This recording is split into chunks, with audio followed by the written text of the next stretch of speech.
Hello guys, welcome to MBT Mining. This video is going to be a short update on what I'm doing with the Ipollo V1 Mini. Last time I had connected the Ipollo V1 Mini to Zerk pool and was mining based on profitability switching. This time then since there was a delay in the payout or there was a higher threshold, it took about 12 days for the threshold to reach. So I was mining Matic with the help of Ipollo V1 Mini. That's the advantage of unminable and Zerk. So this time what I've done is moved the Ipollo V1 Mini to unminable and mining Matic, and every alternative days I'm getting a payout to my wallet, and I'm mining Matic. So I'm bullish on Matic as well, and because of the tokenomics. So this is not an investment advice. I'm saying what you can do with your ETC miner. In case if you have one, you can hook it up to your unminable website and mine any unminable coins. So in case if you're bullish on any coin, I will show you what all the coins that is available in unminable and which can be mined using an ETC miner or any miners. So log into unminable.com. I'll leave the link below. So these are the coins that you will be able to mine using unminable. So be it a GPU miner or an ASIC miner that you have, you can hook it up to this. So you have Matic, Caspa, you can even mine Caspa as well, Flux. The next video would be I have set up a Flux node as well. In fact, I mined Flux for some time and I accumulated few coins. So 1,000 Flux, and I'm running a Cumulus node right now, and that is the reason that I got a server also. So that's a biggest advantage of doing Flux. So then Aptos, Terra, and you have Aave, Cardano, Algorand, Apecoin, Avalanche, Cosmos. So Baby Doge also you can do. So not that you need to buy a specific miner to mine a specific coin. Here it has an profit switching, but you have a 1% pool fee for this, and on top of it I will leave a promo code also below, in case if you're using an Ipollo V1 Mini or any ASIC miner or any GPU miner, you can use the code to reduce 0.25% of your pool fee charges that will be applied the minute you hook it in. So these are the coins that can be mined using unminable. So let me take you to the Ipollo page. So like I said in the last video, use the IP address IP scanner tool to find the IP address of your Ipollo V1 Mini. In case if you have hard coded it, I'm sure you would remember it. So log into the page, and this is the page where it is mining at 277 mehashes right now, and the temperature is around 54 degree. And if I get into the miner configuration, here's the configuration. So it is ethhash.unminable.com colon 3333 is the port, and the pool 2 I have added another stratum address to this. So ethhash.unminable.com colon 13333. So these are the two things that I've given.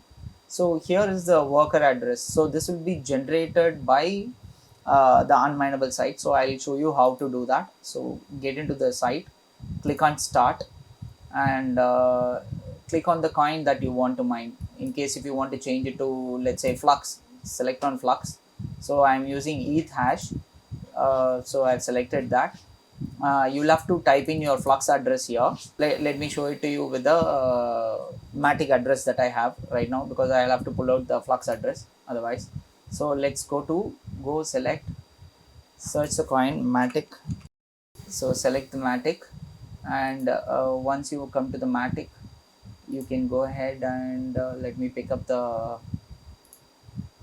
Matic address for you. So go ahead and select this, click on start, and select the coin that you want to mine. So I have put it as Matic here. All you have to do is, here is the address. So like I said, ethhash.unminable.com. I've selected the TCP port 3333. So that is what you need to put in here in the pool. So the same thing, and there is an alternative IP also, as in the port also here, 13333 is what I've added. So then here is the way you need to go ahead and configure it. So copy this, put it onto the notepad. So this is Matic, and here is what you need to add the address. So let me pick up my address, go to the notepad, remove this, put the address, and let's say I have an Ipollo V1 mini. So this is how it comes. You can see that, see Matic, my address, and Ipollo V1 mini is what it is.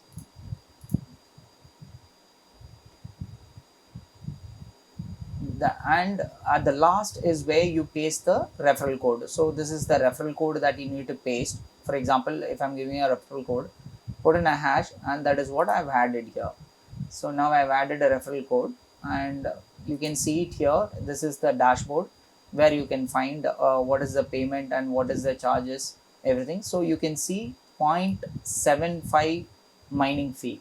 So this is, otherwise it will be 1%, say, fee lowered for using a valid referral code. So you can use this, just copy and paste it in the worker, and the password will be X, and the password will be X here, and click on save and apply, and it will take about 5 to 10 minutes. Be patient, and it will pull up. And for the data to reflect here, and you can see here 350, I have connected two Ipollo V1 minis here. One is mining at 339 hashes. So this 350 will pop up immediately, but the ones within the bracket, which is actual speed and average speed, will take some time to calculate. So you need to be patient about it. So once this populates, and you will start seeing the numbers here. For example, let's say, if I click on this again, 2.191 is showing now. See, now you can see it is updated.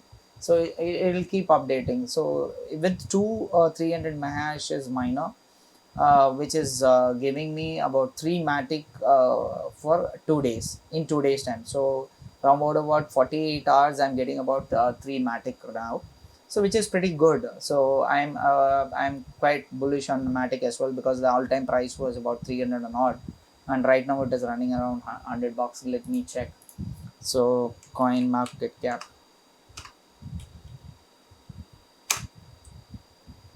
so let's go and check the price of matic. It is $1.17.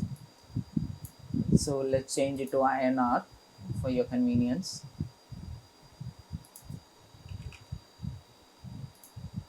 So it is 95.62 rupees, and if you take about all-time high, it was around 216 rupees was all-time high here. So let's assume that if it reaches 216 rupees, so once in every 2 days you will be getting about 400 to 500 rupees with this. So this is the strategy that I am right now using to mine with my ASIC miner Ipollo V1 mini, and which mines at around 320 to 350 hashes at 240 watts. So which is pretty decent, and the heat exertion is also very low. So that's all for the video, guys, and the next video will be for Flux node. I'm planning to upload a video on setting up your own Flux node and running it. But there are a lot of the system requirement is pretty stringent. You need to have at least 4 core and 8 threads and 8 GB RAM and a 256 GB of hard drive. SSD is required, not a normal hard drive. So these are some things which I learned it over the period of time, trial and testing it. And the internet is pretty has to be a very stable internet connection. And in Flux, there are a lot of things that we need to talk about before getting into Flux node. So on the next video, let me go ahead and run you through as to how I set up a Flux node and what I'm doing with the server, and how you need to monitor it. Thank you, guys. Have a good day.